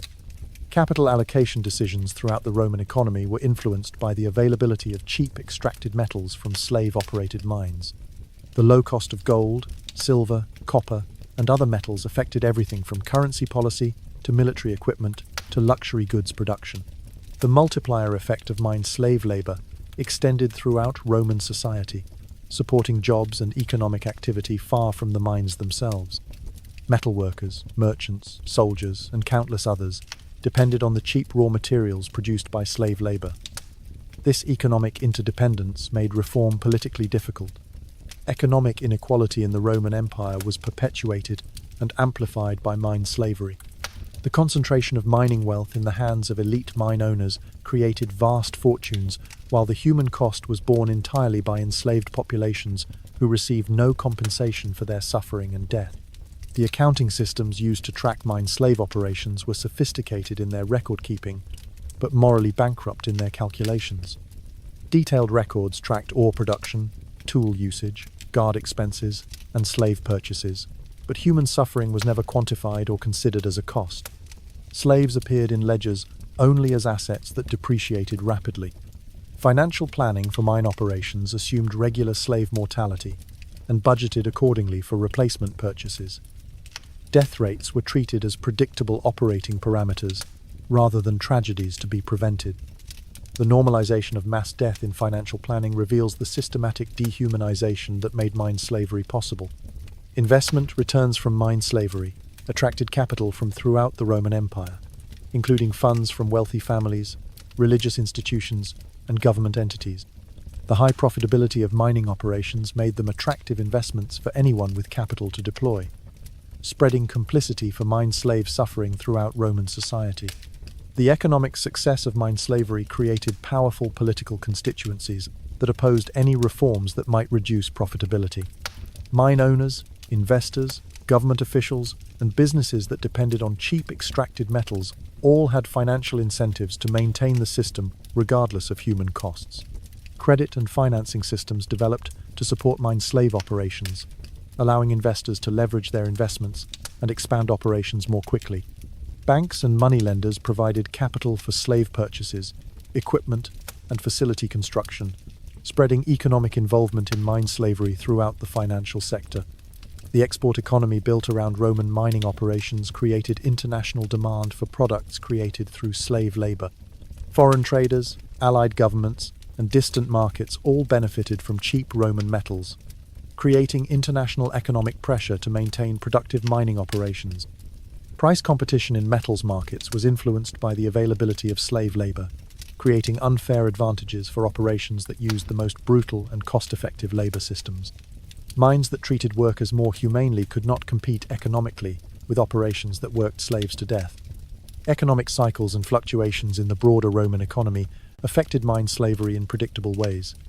Economic booms increased demand for metals and intensified pressure on mine slaves to increase production. Economic downturns led to cost-cutting measures that typically made working conditions even worse for slaves. The opportunity cost calculations that justified mine slavery compared the cost of slave labor to hypothetical free wage labor, and consistently favored slavery because free workers would demand wages, safe working conditions, medical care, and other expenses that cut into profit margins. Modern economic analysis of Roman mine slavery reveals that the system was economically efficient in the short term, but created long-term costs that were externalized onto enslaved populations and future generations. The true cost of mining operations, including human suffering and death, was never reflected in market prices. The legacy of Roman mine slavery economics can be seen in later historical periods, when similar labor systems were used to extract wealth from colonized populations. The basic economic logic, maximizing extraction while minimizing labor costs, reappeared in different forms throughout history, whenever powerful groups could exploit vulnerable populations. Archaeological evidence from Roman mine sites reveals the physical infrastructure that supported the economics of slave labor. Crude living quarters, minimal safety equipment, and evidence of mass graves all reflect the economic calculations that prioritized ore extraction over human welfare. The social cost of Roman mine slavery extended far beyond the immediate victims to affect families, communities, and entire cultures that were disrupted by slave raiding and the loss of population to mining operations. These broader social costs were never factored into the economic calculations that justified the system. Legal frameworks throughout the Roman Empire were designed to protect property rights and commercial interests related to mining operations, while providing no protection for slave welfare. Laws governing mine operations focused on ownership disputes, tax obligations, and commercial contracts rather than worker safety or humane treatment. The intellectual justifications for mine slavery relied on economic arguments about efficiency, productivity, and the benefits of cheap metals for Roman civilization. These arguments ignored the human costs and treated slave deaths as acceptable externalities rather than moral problems requiring solutions. Training and education systems in the Roman Empire taught future administrators, engineers, and business leaders to view mine slavery as a normal and acceptable part of economic life. This educational normalization ensured that each generation would continue the system without questioning its moral foundations. The religious and philosophical frameworks of Roman society were adapted to accommodate and justify mine slavery through economic arguments about divine providence, natural hierarchy, and the benefits of slavery for both masters and slaves. Economic success was interpreted as divine approval of the system. Modern historians studying Roman mine slavery economics face challenges in quantifying the true costs and benefits because contemporary sources deliberately excluded human suffering from their calculations. Reconstructing the full economic impact requires estimates and extrapolations that may understate the actual human costs. The comparison between Roman mine slavery economics and modern forms of exploitative labor reveals similarities in the basic logic of externalizing human costs while privatizing economic benefits. Understanding historical precedents helps identify and combat similar systems in contemporary global economics. The end of Roman mine slavery came not from moral awakening or economic reform, but from the collapse of the political and military systems that made it possible. as Roman power declined, the ability to capture and transport large numbers of slaves to mining operations diminished, making the system economically unsustainable. Post-Roman mining operations in former imperial territories initially continued using slave labor where possible, but gradually transitioned to other labor systems as political conditions changed. The economic logic that favored slavery remained, but the practical ability to maintain slave-based mining operations declined with Roman political control. The wealth accumulated through Roman mine slavery had lasting effects on European economic development, providing capital that funded later commercial ventures, military campaigns, and cultural achievements. The benefits of slave labor continued to compound long after the slaves themselves were dead and forgotten. Modern mining operations in developing countries sometimes recreate elements of Roman mine slavery economics through the use of child labor, indentured workers, and other forms of exploitative labor that prioritize extraction efficiency over worker welfare. The basic economic incentives that drove Roman mine slavery continue to operate in different contexts. The documentation of Roman mine slavery economics serves as a historical warning about the human costs of purely profit-driven economic systems that treat people as disposable resources. Understanding these historical examples helps identify and resist similar patterns in contemporary economic relationships. Educational curricula that teach about Roman civilization often emphasize architectural achievements, military conquests, and cultural accomplishments while minimizing or ignoring the slave labor that made these achievements possible. A more complete understanding of Roman economics requires honest acknowledgement of the human costs that supported imperial wealth and power. The psychological and cultural factors that allowed Romans to participate in and benefit from mine slavery without experiencing moral distress reveal patterns that continue to operate in modern societies. Understanding how entire civilizations can normalize extreme exploitation helps explain how similar systems persist in different forms today. International economic relationships in the modern world sometimes replicate the basic structure of Roman mine slavery through trade policies, debt relationships, and resource extraction agreements that concentrate benefits in wealthy countries while externalizing costs onto vulnerable populations in developing regions. The technological capabilities that exist today could eliminate many of the dangerous and exploitative conditions that characterized Roman mine slavery, but economic incentives often prevent the implementation of safer and more humane alternatives. The persistence of dangerous working conditions in modern mining reveals the continued influence of the economic logic that drove Roman slave-based extraction. Environmental degradation caused by Roman mining operations had lasting effects that persisted long after the mines were abandoned. Modern archaeological studies reveal soil contamination, water pollution, and landscape damage that continued to affect local populations for centuries after the end of slave-based mining. The cultural memory of Roman mine slavery persisted in local traditions, folklore, and historical accounts from regions where major mining operations existed. These cultural memories often preserve details about slave experiences that were excluded from official Roman historical accounts, providing alternative perspectives on the human costs of imperial economic success. Research into Roman mine slavery continues to reveal new information about the scale, methods, and impacts of these operations. Advances in archaeological techniques, historical analysis, and interdisciplinary research methods provide increasingly detailed pictures of slave experiences and the economic systems that caused such massive human suffering. The moral legacy of Roman mine slavery challenges modern societies to examine their own economic relationships and consider whether current systems adequately protect vulnerable populations from exploitation. Historical understanding creates moral obligations to prevent the repetition of similar patterns of systematic dehumanization and exploitation. Educational approaches to teaching about Roman mine slavery must balance historical accuracy with pedagogical sensitivity, ensuring that students understand the full scope of human suffering while developing analytical skills to recognize and resist similar patterns in contemporary contexts. The study of Roman mine slavery economics reveals fundamental tensions between economic efficiency and human dignity that continue to shape policy debates about labor rights, environmental protection, and international development. Historical precedents inform contemporary discussions about balancing economic growth with social justice. Commemoration and remembrance of Roman mine slave victims raises questions about how societies should acknowledge historical injustices while avoiding the appropriation of others' suffering for contemporary political purposes. The memory of mine slaves deserves respect without exploitation for modern agendas. The interdisciplinary study of Roman mine slavery combines archaeological evidence, historical documents, economic analysis, and anthropological insights to create comprehensive understanding of how complex systems of exploitation operated and how they affected both victims and beneficiaries across multiple generations. As we reach the end of this dark journey through the underground hell of Roman mine slavery, one truth becomes inescapably clear. You wouldn't have lasted a single day. Not one day.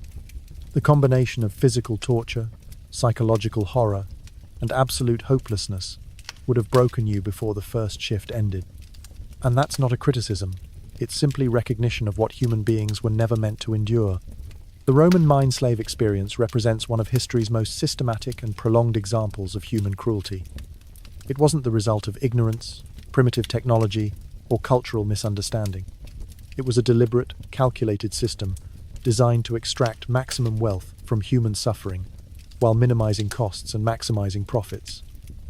Every aspect of the horror was intentional. What makes Roman mine slavery particularly chilling is how normal it seemed to the people who benefited from it. Roman citizens used coins minted from slave-extracted silver, wore jewelry made from slave-extracted gold, and lived in buildings constructed with slave-extracted materials, all while viewing themselves as civilized and morally superior to the barbarians they enslaved. The scale of suffering involved in Roman mining operations is almost impossible to comprehend. Hundreds of thousands, possibly millions of human beings died in Roman mines over the centuries. Each death represented an individual story of pain, fear, desperation, and lost hope. Each victim had a name, a family, dreams, and a life that was stolen and consumed by Roman greed. The few survivors who managed to escape or outlive their enslavement carried physical and psychological scars that lasted for the rest of their lives. Their suffering didn't end when the chains came off. The trauma of mine slavery created permanent damage that affected not just the direct victims, but their families and communities for generations. The economic success of Roman mine slavery created wealth that funded military campaigns, public works, cultural achievements, and luxury consumption throughout the empire. The beautiful buildings, impressive roads, and artistic masterpieces that we admire from Roman civilization were built on a foundation of mass human sacrifice in underground torture chambers. The technological and organizational capabilities that Romans applied to mining operations demonstrate that the horrific conditions in mines weren't the result of ignorance or primitive methods. Romans had the knowledge, skills, and resources to create safer, more humane working conditions.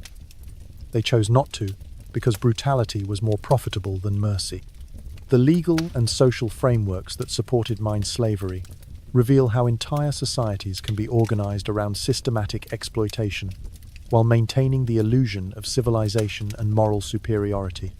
Roman law, education, religion, and culture all adapted to accommodate and justify extreme cruelty when it served economic interests. The international scope of Roman mining operations spread the benefits of slave labor throughout the Mediterranean world while concentrating the suffering on specific populations who were deemed expendable. This geographic separation helped maintain the system by keeping the beneficiaries physically and emotionally distant from the victims. The persistence of Roman mine slavery for centuries demonstrates how economically successful systems of exploitation can become self-perpetuating even when they conflict with stated moral values. Economic incentives consistently overwhelmed humanitarian concerns, creating institutional momentum that resisted reform. The eventual end of Roman mine slavery came not from moral awakening or legal reform, but from the collapse of the political and military systems that made it possible.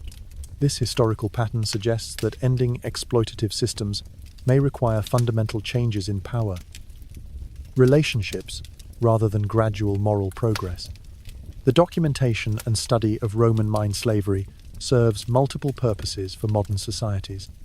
It provides historical knowledge about past injustices, reveals patterns of exploitation that continue in different forms, and creates moral obligations to prevent similar systems from developing or persisting.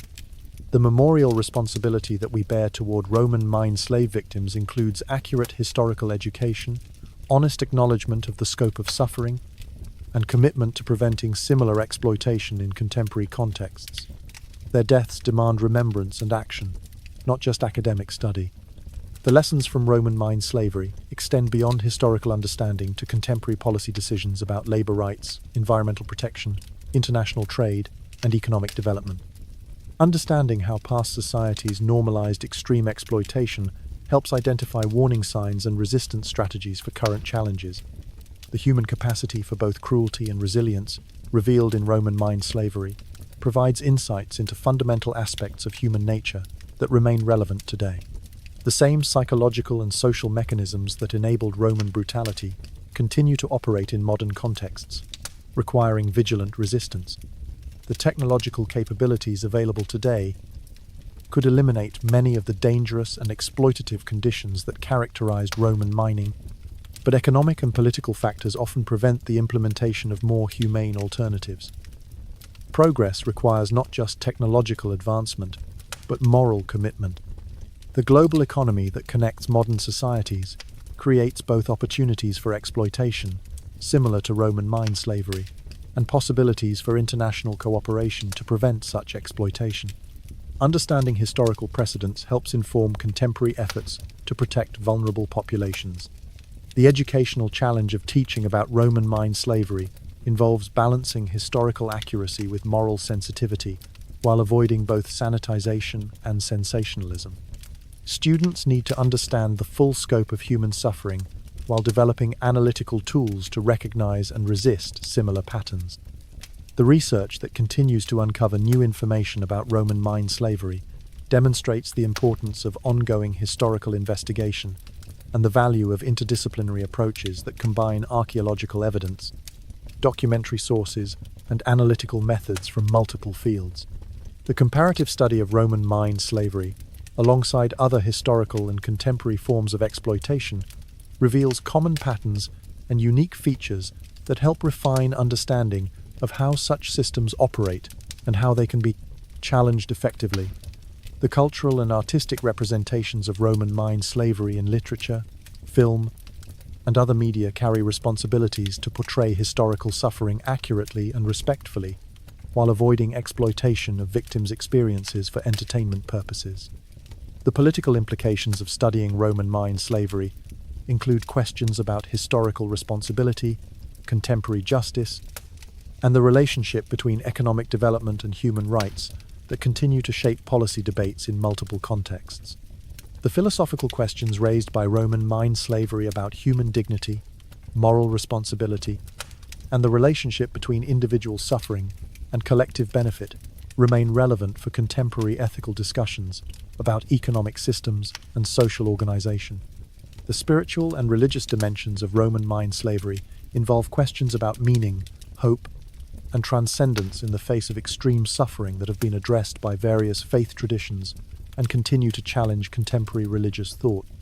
The psychological research inspired by historical studies of extreme trauma, like Roman mine slavery, contributes to understanding of resilience, recovery, and the long-term effects of systematic dehumanization on individuals and communities.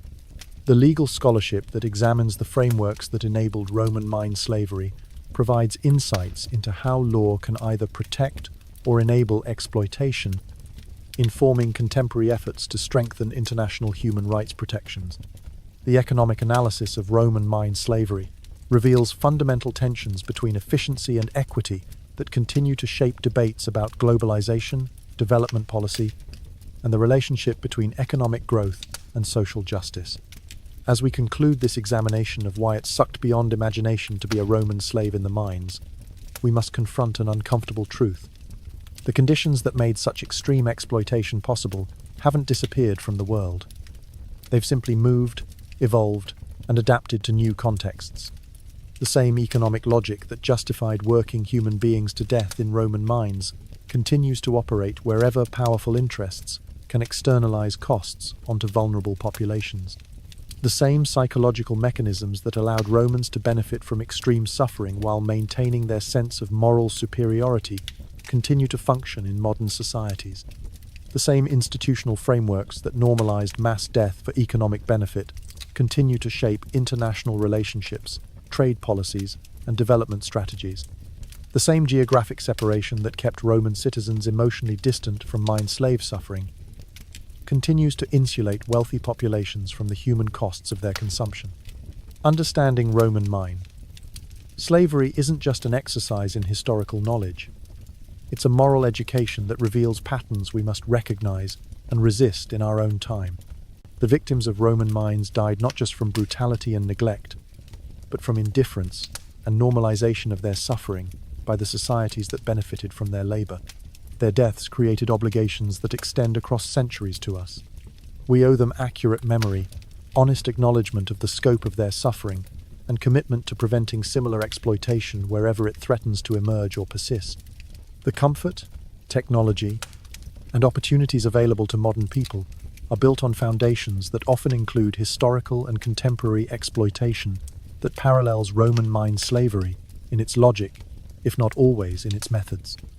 Recognizing these connections creates responsibilities to use our advantages for justice rather than perpetuating cycles of exploitation. The study of Roman mine slavery ultimately challenges us to examine our own economic relationships, consumption patterns, and political choices with greater awareness of their human costs. It demands that we move beyond comfortable ignorance about the suffering that may support our lifestyles. The memory of Roman mine slaves serves as a warning about what happens when economic efficiency becomes the only measure of value and human dignity becomes subordinate to profit margins. Their suffering reminds us that civilization is fragile and that moral progress requires constant vigilance and active commitment. In remembering Roman mine slaves, we honor not just their individual suffering, but their collective testimony about human resilience in the face of systematic dehumanization. Even in the worst conditions imaginable, some found ways to maintain hope, help each other, and resist the complete destruction of their humanity. Their example challenges us to consider what we would do in similar circumstances and what we are doing now in the face of contemporary exploitation and injustice. The courage they showed in impossible circumstances creates obligations for us to show courage in circumstances where we have much more power and many more options. The silence that surrounded their suffering in their own time reminds us of the importance of bearing witness to contemporary injustices and refusing to let economic or political convenience override moral responsibility to protect vulnerable populations. As you return to your comfortable bed tonight, breathing clean air and drinking safe water, remember that your comfort exists, partly because you live in a time and place where the worst forms of exploitation have been outlawed, and partly because those worst forms have simply moved to other locations where they're easier to ignore. The Roman mine slaves who died in darkness and despair beneath the earth left us a legacy of warning and responsibility. They show us what we must never allow to happen again and challenge us to ensure that the conditions that made their suffering possible are never recreated. Their story doesn't end with their deaths because their deaths created obligations for the living. We carry their memory forward, not just as historical knowledge, but as moral commitment to building societies that protect human dignity, even when it conflicts with economic efficiency. Tonight, as you drift off to sleep, remember them not with comfortable sadness, but with uncomfortable responsibility. Remember that the freedoms, protections, and opportunities you enjoy were bought with struggles by people who came before you, and must be protected through struggles by people like you. The darkness that swallowed Roman mine slaves hasn't disappeared from the world. It's still out there, looking for new victims, new justifications, and new forms of normalization. Only vigilant resistance by people who understand the warning of history can keep that darkness from swallowing others. Sleep well, but sleep with purpose. Dream freely, but dream with responsibility. And remember that the Roman mine slaves, who couldn't sleep, couldn't dream, and couldn't escape, are depending on us to ensure that their suffering was not meaningless, and that their deaths create light in the darkness that once consumed them.